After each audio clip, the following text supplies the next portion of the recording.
Market வால்டாலிட்டிக்கு பின்னாடி இருக்கிற psychology என்ன? ஃபியர், ஆன்சைட்டி மாதிரியான எமோஷன்ஸ் இன்வெஸ்டர்ஸோட டெசிஷன்ஸை எப்படி இம்பாக்ட் பண்ணுது? வாலடைல் மார்க்கெட்ல கரெக்டான இன்வெஸ்ட்மெண்ட் டெசிஷன்ஸ் எப்படி எடுக்கிறது? இதை பத்தி தெரிஞ்சுக்க ஃபினான்ஷியல் எக்ஸ்பர்ட் மிஸ்டர் குருராஜ் நம்மள கைட் பண்ண இருக்காரு. Gururaj, over to you.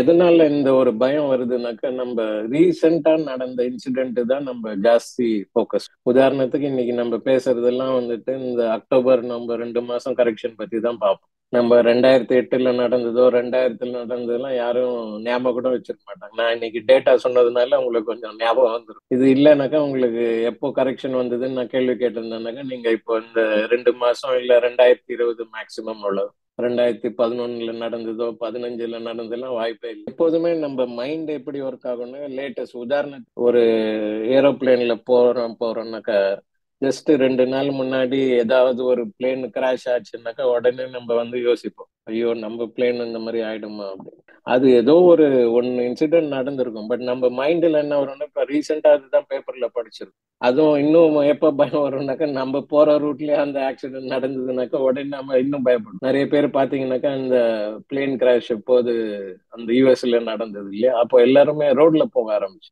பிளைட்ல யாரும் ஏறதுக்கு ரெடியா இல்லை. எனக்கு நம்ம ஹியூமன் நேச்சர் அந்த மாதிரி இருக்கு. லேட்டஸ்டா என்ன ஈவெண்ட் நடந்ததோ அதுதான் நம்ம மைண்ட்ல ஓடிட்டே இருக்கும். அதுல இன்னும் என்ன ஆகும்னாக்கா, இந்த நியூஸ் பேப்பர்காரங்க எல்லாம் வந்து இன்னும் அதை மிகப்படுத்தி பேசுவாங்க.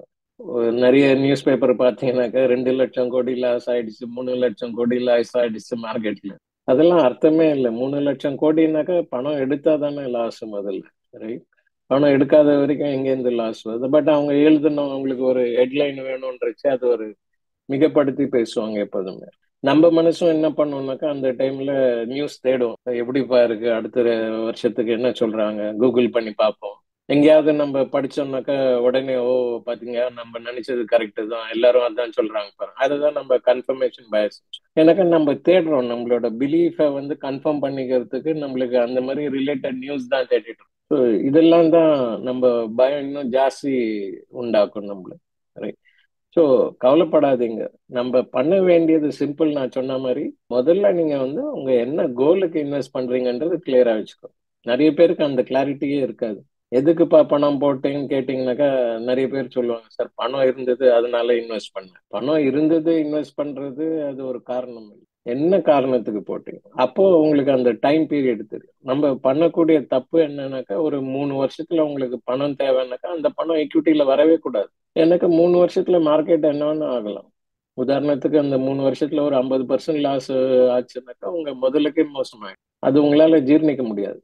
ஸோ அதனால நம்ம இந்த பேசிக் பிரின்சிபிள் ஃபாலோ பண்ணோம். என்னன்னாக்கா, ஒரு 5 வருஷத்துக்கு என்ன பணம் தேவையோ அதுக்கு கொஞ்சம் ஈக்விட்டி எக்ஸ்போஜர் எடுக்கலாம். 10 வருஷம் கோல் இருந்ததுன்னா கண்டிப்பா அந்த பணம் ஈக்விட்டியில தான் போட்டாகும். அதை நான் வந்துட்டு பேங்க்ல ஆர்டியோ இல்ல பேங்க்ல எப்படியோ பண்ண முடியாது. ஏன்னாக்கா இன்ஃபிளேஷனே இன்னைக்கு 5-6% இருக்கு. பேங்க்ல ஒரு 7% கிடைச்சா கூட எனக்கு ஒரு பெரிய growth ஆகாது. அதனால நம்ம எங்க ரிஸ்க் எடுக்கணும்ன்றது புரிஞ்சுக்கணும். எங்க ரிஸ்க் எடுக்கணும்னாக்கா, எங்க டைம் இருக்கோ அங்க ரிஸ்க் எடுக்கணும். இதுதான் நம்ம பேசிக்கா ஃபாலோ பண்ணணும்.